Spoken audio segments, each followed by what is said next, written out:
Hola a todos y bienvenidos a Biografías de Ficción. Ya saben, su canal de YouTube donde elegimos un personaje ficticio y trazamos una cronología, una biografía, una vida y hechos como si hubiera existido realmente.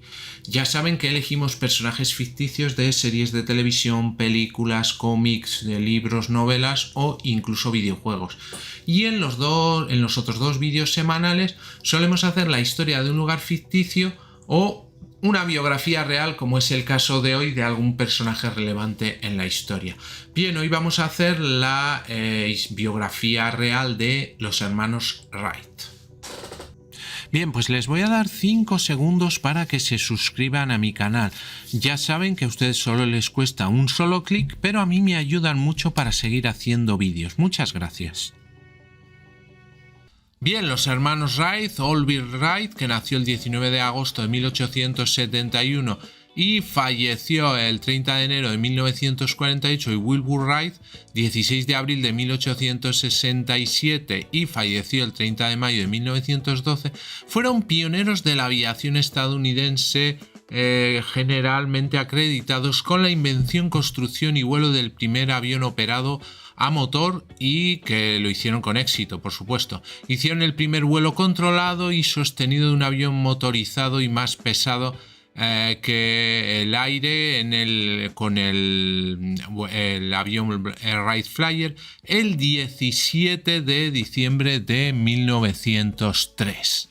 Y los hermanos también fueron los primeros en inventar los controles de aviones que hicieron el vuelo propulsado por ala fija. Wilbur y Orville fueron dos de los 7 hijos nacidos de Milton Wright, un clérigo de ascendencia inglesa y holandesa, y Susan Catherine Corner, de que tenía ascendencia alemana y suiza. La madre de Milton Wright, Catherine Reeder, era descendiente del progenitor de la familia Vanderbilt, una de las familias más ricas de Estados Unidos, y la familia ganó de New Rochelle, Nueva York. Wilbur nació cerca de Millville, Indiana, y Orville en Dayton, Ohio, en 1867 y 1871 respectivamente. Ninguno de los hijos de Wright tenía segundos nombres, en cambio su padre se esforzó por darles nombres distintivos. Wilbur fue nombrado por Wilbur Fisk y Orville por Orville Dewey, ambos clérigos que Milton Wright admiraban. Eran Will y Ord para sus amigos en Dayton. Sus vecinos los conocían simplemente como los hijos del obispo. Debido a la posición de su padre como obispo en la Iglesia de los Hermanos Unidos en Cristo, viajó a menudo y los Wright se mudaron con frecuencia, 12 veces, antes de regresar definitivamente a Dayton en 1884. En la escuela primaria, Orville fue dado a las travesuras y una vez fue expulsado. En 1878, cuando la familia vivía en Cedar Rapids, en Iowa, su padre trajo a casa un helicóptero de juguete para sus 2 hijos menores. El dispositivo se basó en una invención del pionero aeronáutico francés Alphonse Pénaud. Hecho de papel, bambú y corcho, con una banda elástica para girar su rotor, tenía aproximadamente unos 30 centímetros de largo. Wilbur y Orville jugaron con él hasta que se rompió y luego construyeron el suyo propio. En años posteriores señalaron su experiencia con el juguete como la chispa de su interés en volar. Ambos hermanos asistieron a la escuela secundaria pero no recibieron diplomas. El abrupto traslado de la familia en 1884 de Richmond, Indiana, a Dayton, Ohio, donde la familia había vivido durante las décadas de 1870, impidió que Wilbur recibiera su diploma después de terminar 4 años de escuela secundaria. El diploma, curiosamente, fue otorgado póstumamente a Wilbur el 16 de abril de 1994, en lo que hubiera sido su cumpleaños número 127. A finales de 1885, Wilbur fue golpeado en la cara por un palo de hockey mientras jugaba un partido de patinaje sobre hielo con amigos, lo que resultó en la pérdida de algún diente. Había sido vigoroso y atlético hasta entonces, y aunque sus lesiones no parecían especialmente graves, se volvió retraído. Había planeado asistir a Yale, y en cambio pasó los siguientes años en gran parte confinado en casa. Durante este tiempo cuidó de su madre, que tenía una enfermedad terminal de tuberculosis, y leyó extensamente en la biblioteca de su padre y ayudó hábilmente a su padre en tiempos de controversia dentro de la Iglesia de los Hermanos, pero también expresó inquietud por su propia falta de ambición. Orville abandonó la escuela secundaria después de su tercer año para comenzar un negocio de impresión en 1889. Después de haber diseñado y construido su propia imprenta con la ayuda de Wilbur se unió a la imprenta y en marzo los hermanos lanzaron un periódico semanal, el West Side News. Los números posteriores enumeraron a Orville como editor y Wilbur como editor en la cabecera. En abril de 1890 convirtieron el periódico en un diario, The Evening Item, pero duró solo 4 meses. Luego se centraron en la impresión comercial. Uno de sus clientes fue el amigo y compañero de clase de Orville, Paul Laurence Dunbar, quien alcanzó el reconocimiento internacional como un poeta y escritor afroamericano innovador. Durante un breve periodo, los Wright imprimieron el Dayton Tatter, un periódico semanal que Dunbar editaba. Aprovechando la locura nacional de la bicicleta y sus ventajas que traía a todo el mundo para desplazarse, en diciembre de 1892 los hermanos abrieron un taller de reparación y venta que se llamó Wright Cycle Exchange, más tarde Wright Cycle Company. Y en 1896 comenzaron a fabricar su propia marca. Utilizaron este esfuerzo para financiar su creciente interés en el vuelo. A principios o mediados de la década de 1890 vieron artículos de periódicos o revistas y probablemente fotografías de los dramáticos deslizamientos de Otto Lilienthal en Alemania. 1896 trajo 3 eventos aeronáuticos importantes. En mayo, el secretario de la institución Smithsonian, Samuel Langley, voló con éxito un modelo de avión de ala fija no tripulado a vapor. A mediados de año, el ingeniero de Chicago y autoridad de la aviación Octave Chanute reunió a varios hombres que probaron varios tipos de planeadores sobre las dunas de arena a lo largo de la orilla del lago Michigan. En agosto, Lilienthal murió en la caída de su planeador. Estos eventos se alojaron en las mentes de los hermanos, especialmente la muerte de Lilienthal, y los hermanos Wright más tarde citaron su muerte como el punto que comenzó su serio interés en la investigación de vuelo. Los hermanos Wright siempre presentaron una imagen unificada al público, compartiendo igualmente el crédito por su invención. Los biógrafos señalan que Wilbur tomó la iniciativa en 1899 o 1900 escribiendo sobre mi máquina y mis planes antes de que Orville se involucrara profundamente cuando la primera persona del singular se convirtió en nosotros y nuestro. A pesar del destino de Lilienthal, los hermanos favorecieron su estrategia, practicar el planeo para dominar el arte del control antes de intentar un vuelo motorizado. Al comienzo de sus experimentos consideraban el control como la tercera parte no resuelta del problema del vuelo. Las otras 2 partes, alas y motores, creían que ya eran lo suficientemente prometedores. Por lo tanto, el plan de los hermanos Wright difería marcadamente de los practicantes más experimentados de la época, especialmente Eder, Maxine y Langley, quienes construyeron motores potentes, los unieron a fuselajes equipados con dispositivos de control no probados y esperaban volar sin experiencia previa del vuelo. Sobre la base de la observación, Wilbur concluyó que las aves cambiaron el ángulo de los extremos de sus alas para hacer que sus cuerpos rodaran hacia la derecha o hacia la izquierda. Los hermanos decidieron que esta también sería una buena manera para que una máquina volara y para que inclinarse o no inclinarse fuera fundamental. Y como una persona montando en bicicleta, una experiencia con la que estaban completamente familiarizados. Otros investigadores aeronáuticos consideraban el vuelo como si no fuera tan diferente de la locomoción de superficie, excepto que la superficie estaría elevada. Los hermanos Wright, por otro lado, querían que el piloto tuviera el control absoluto. Por esa razón, sus primeros diseños no hicieron concesiones hacia la estabilidad incorporada y diseñaron deliberadamente su primer volante motorizado de 1903 con lo que se llamaba alas anédricas o caídas, que son inherentemente inestables pero menos susceptibles a ser molestadas por vientos cruzados o racheados.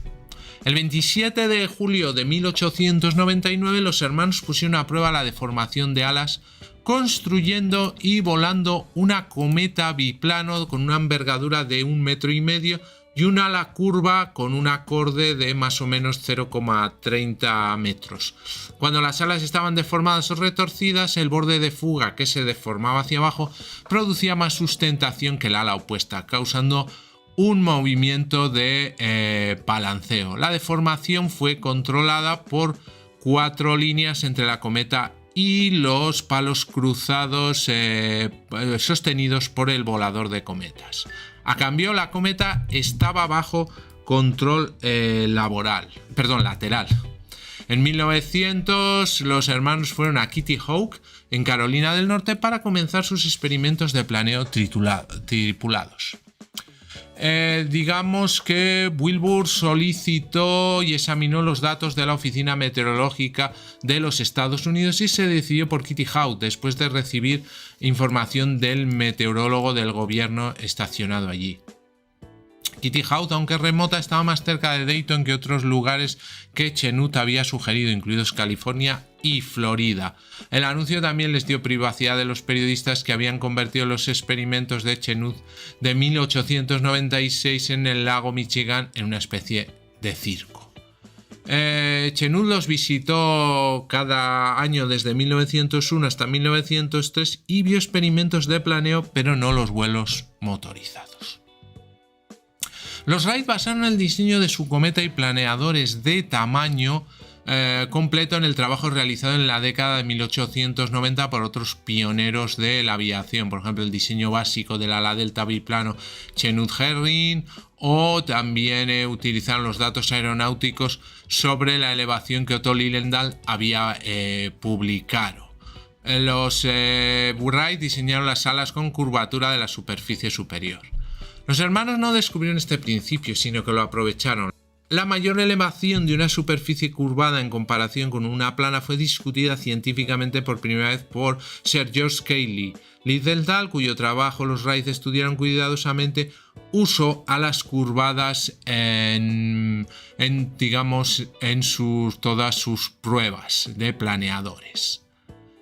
Según algunos biógrafos de Wright, Wilbur probablemente hizo todo el planeo hasta 1902, tal vez para ejercer su autoridad como hermano mayor y para proteger a Orville de cualquier daño, ya que no quería tener que explicarle a su madre, el obispo Wright, si Orville se lesionaba.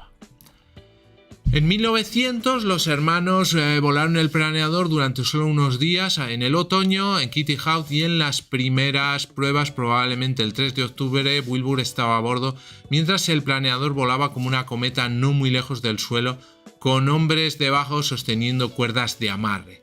La mayoría de las pruebas de cometas no fueron pilotadas, con sacos de arenas o cadenas, e incluso con algunos habitantes locales como lastre. Probaron la deformación de las alas y otra serie de opciones teóricas que tenían. En 1901, antes de regresar a Kitty Hawk, Wilbur publicó 2 artículos, El ángulo de la incidencia y en el diario de aeronáutica, y la posición horizontal durante el planeo, en una publicación alemana. Los hermanos trabajaron sobre todo el material que pensaban que era necesario para ser autosuficientes en Kitty Hawk. Además de vivir en tiendas de campaña una vez más, construyeron un taller y un hangar.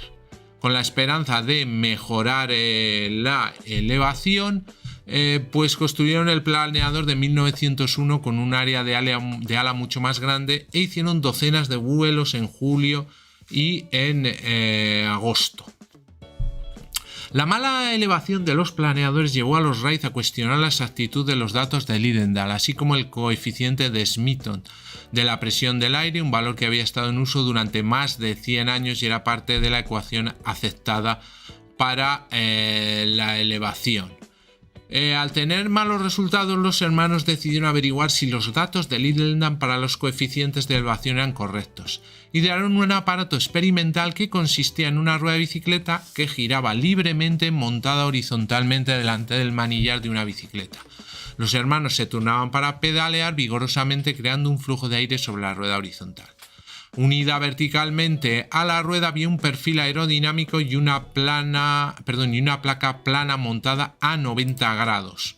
A medida que el aire pasaba por el perfil aerodinámico, la elevación que generaba, si no tenía oposición, haría que la rueda girara. Más tarde construyeron un túnel de viento de casi 2 metros en su taller y entre octubre y diciembre de 1901 realizaron pruebas sistemáticas en docenas de alas en miniaturas. Las balanzas que idearon y montaron dentro del túnel para sostener las alas parecían toscas, hechas de radio de bicicleta y chatarra, pero eran tan críticas para el éxito final de los hermanos como lo fueron los planeadores.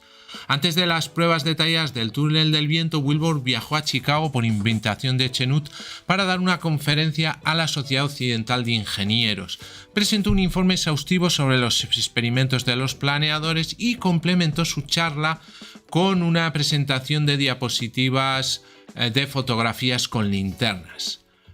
Digamos que se publicó un informe en el Diario de la Sociedad y luego se publicó por separado en una impresión titulada Algunos experimentos aeronáuticos. En 1902, Lilienthal había hecho pruebas de brazo giratorio en solo unas pocas formas de alas y los Wright asumieron erróneamente que los datos se aplicarían a sus alas, que tenían una forma diferente.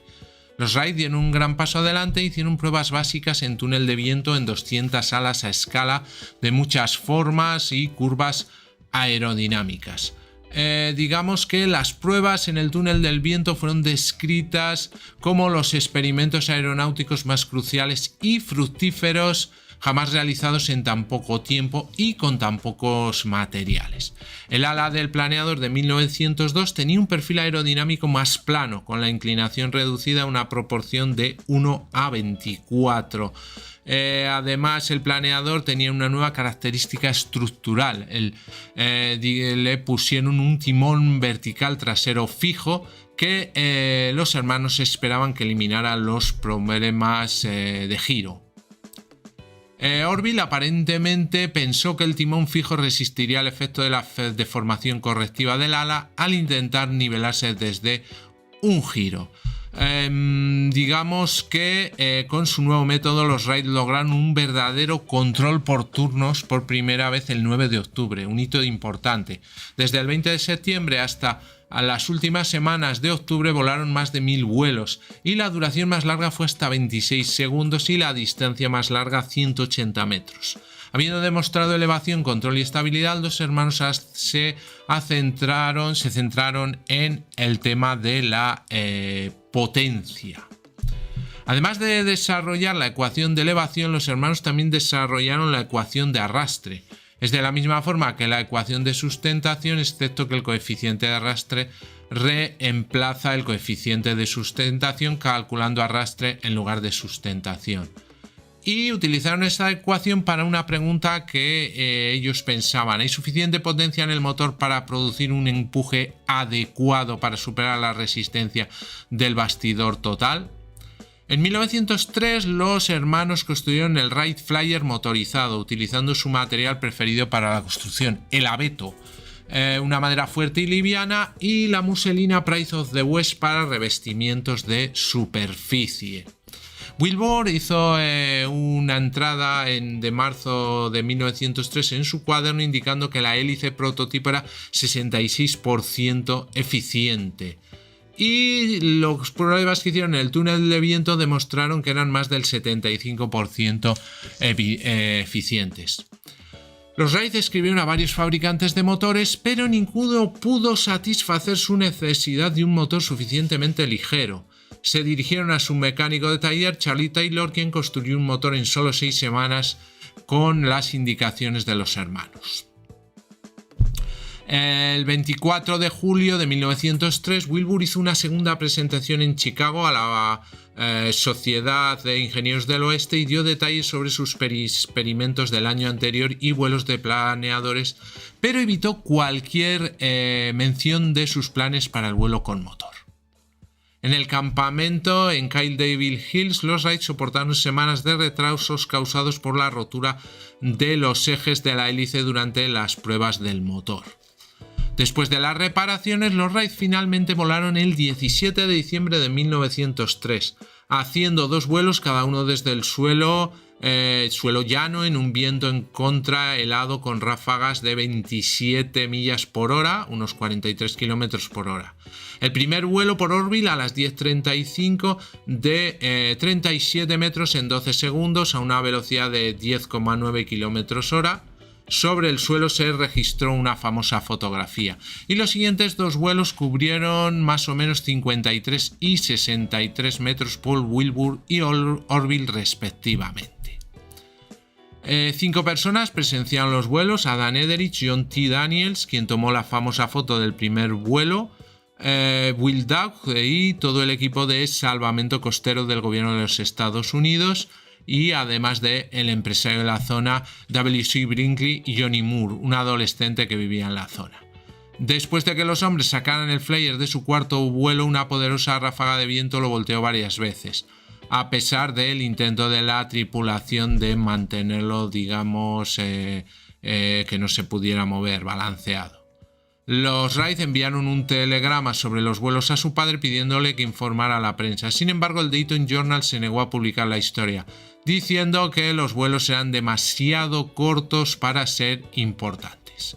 Los Wright emitieron su propia declaración fáctica a la prensa en enero. Sin embargo, los vuelos no crearon entusiasmo público si es que la gente sabía de ellos. En París, sin embargo, los miembros del Aeroclub de Francia, ya estimulados por los informes de Chenut sobre los éxitos de Wright, tomaron la noticia más en serio y aumentaron sus esfuerzos para alcanzar a los hermanos.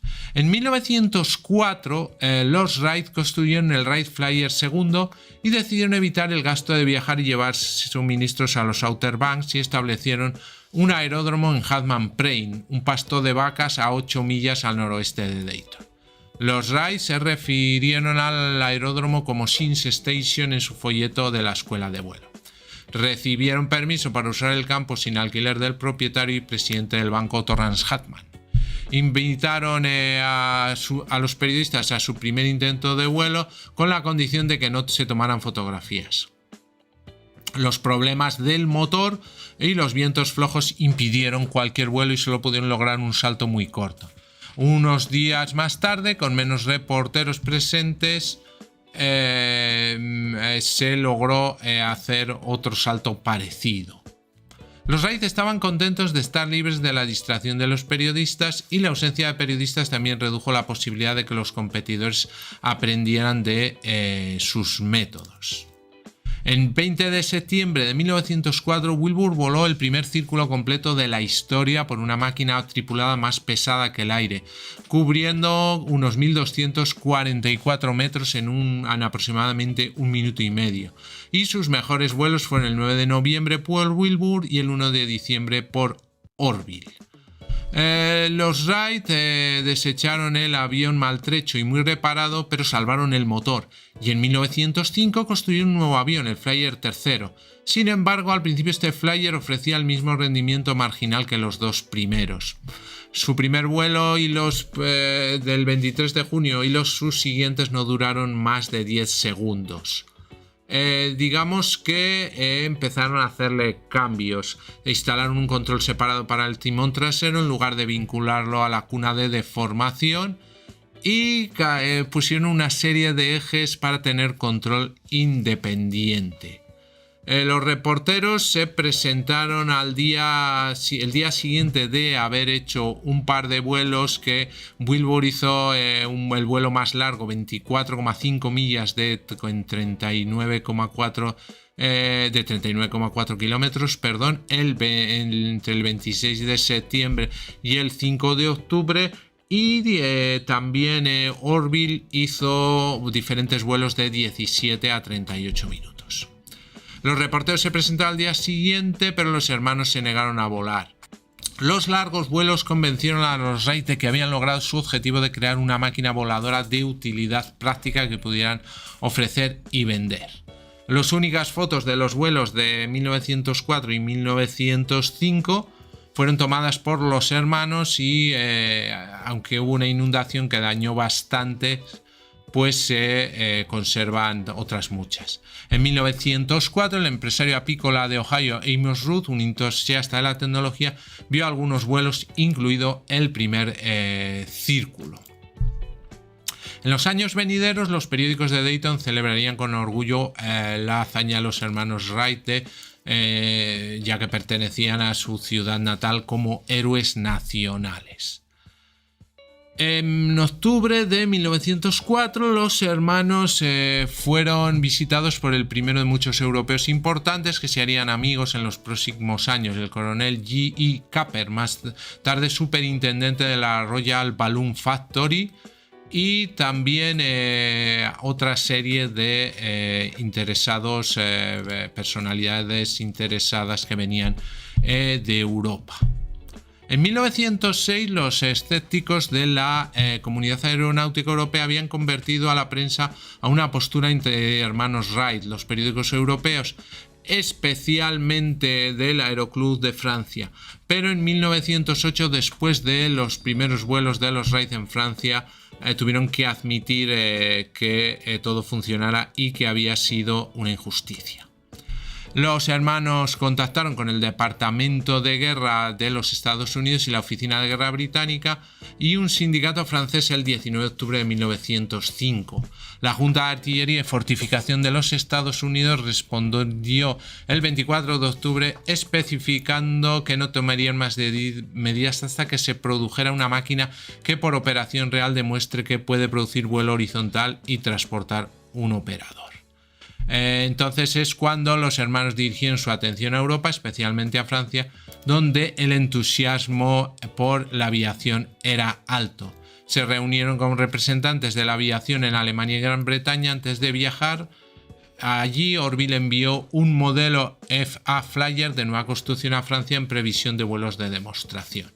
Allí Wilbur conoció a Frank P. Land, un teniente de la División Aeronáutica del Ejército de los Estados Unidos. Escribió a sus superiores y Land allanó el camino para que Wilbur diera una presentación en persona a la Junta de Artillería y Fortificación de los Estados Unidos en Washington, D.C. Esta vez la Junta quedó impresionada favorablemente. En mayo regresaron a Kitty Hawk con su Flyer 1905 para los vuelos de demostración contratados.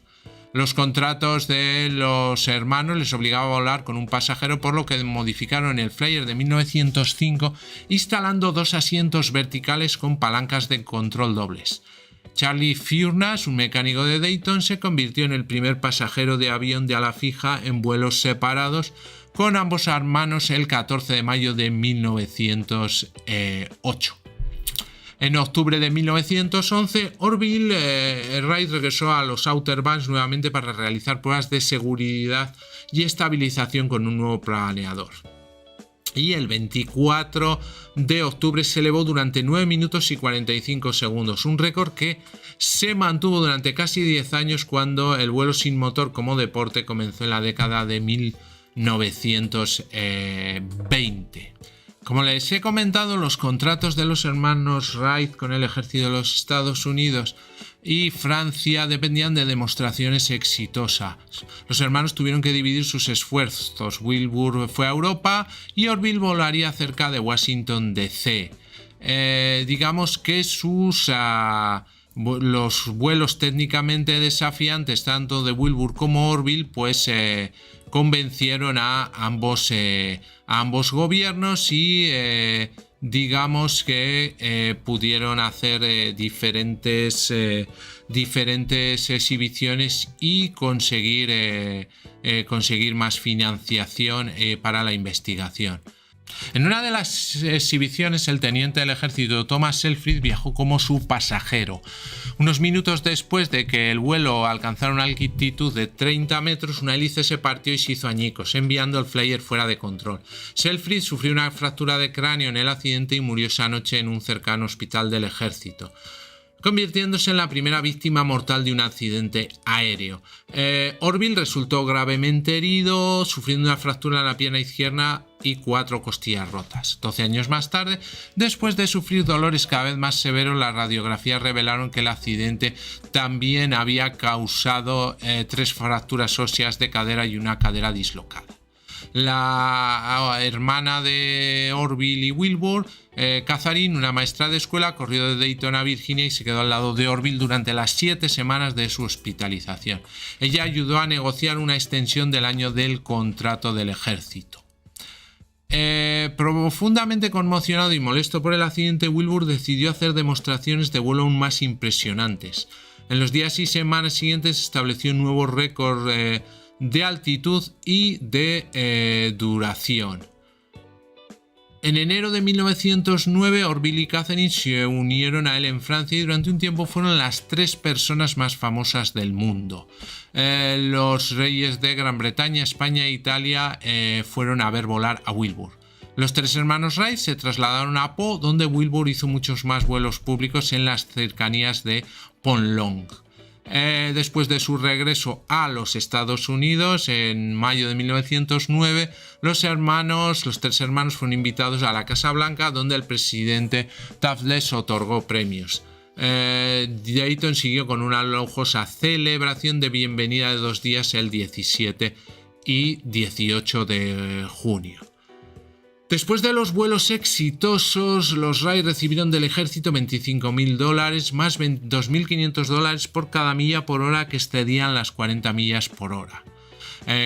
Catherine y Orville luego viajaron a Alemania, donde Orville hizo vuelos de demostración en Tempelhof en 1909, incluso uno con el príncipe heredero de Alemania como pasajero.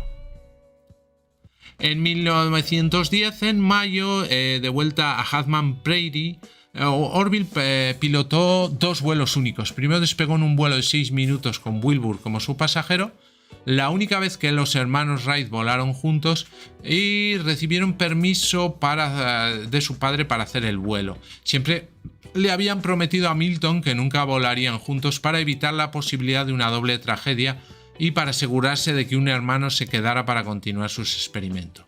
Luego, Orville llevó a su padre de 82 años en un vuelo de casi 7 minutos, la única excursión aérea motorizada de la vida de Milton Wright. El avión se elevó unos 107 metros, mientras el anciano Wright le decía a su hijo: más alto, Orville, más alto. Durante todas estas peripecias en teoría y experimentos, los hermanos Wright escribieron su solicitud de patente de 1903 ellos mismos, pero fue rechazada. En 1904 contrataron al abogado de patentes de Ohio, Henry Tulmin, y el 22 de mayo de 1906 se les concedió la patente estadounidense 82139 para nuevas y útiles mejoras en máquinas voladoras. Se pidieron más tarde patentes francesas, alemanas, etc. Y el problema vino después porque, como había habido tanta gente que había hecho experimentos, pues hubo demandas por parte de Glenn Curtiss y otros aviadores tempranos que decían que habían hecho diferentes cosas antes que los Wright. Digamos que desde 1910 hasta su muerte por fiebre tifoidea en 1912, Wilbur tomó el papel principal en la lucha por las patentes, viajando incesantemente por consultar abogados y testificar en lo que sentía que era una causa moral. En enero de 1914, por fin, un tribunal de apelaciones confirmó el veredicto contra la compañía Curtiss, que continuó evitando sanciones a través de tácticas legales, pero Orville aparentemente se sintió reivindicado por la decisión y para gran frustración de los ejecutivos de la compañía. Las demandas dañaron la imagen pública de los hermanos Wright, que generalmente eran considerados antes de esto como héroes. The Wright Company fue incorporada el 22 de noviembre de 1909 y los hermanos vendieron sus patentes a la compañía por $100.000 y también recibieron un tercio de las acciones en emisión.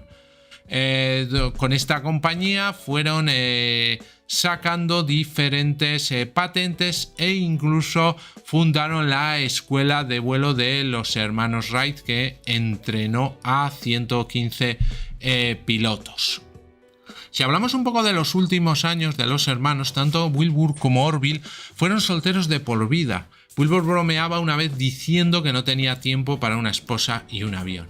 El cortometraje mudo de 1909, Wilbur Wright y su máquina voladora, se considera el primer uso de la fotografía aérea cinematográfica filmada desde un avión más pesado que el aire. Después de un breve vuelo de entrenamiento que dio un piloto alemán en Berlín en junio de 1911, Wilbur nunca volvió a volar. Poco a poco se ocupó de asuntos comerciales para la compañía Wright y lidiando con diferentes demandas, como hemos comentado antes. Wilbur pasó el siguiente año antes de su muerte viajando, donde pasó 6 meses completos en Europa atendiendo diversos asuntos comerciales y legales. La familia decidió que se construiría una casa nueva y mucho más grande utilizando el dinero que los Wright habían ganado a través de sus inventos. Llamada cariñosamente Hawthorne Hill, la construcción había comenzado en el suburbio de Dayton de Oakwood, en Ohio. Mientras Wilbur estaba en Europa, Catherine y Orville supervisaron el proyecto en su ausencia. Wilbur se enfermó en un viaje de negocios a Boston en abril de 1912.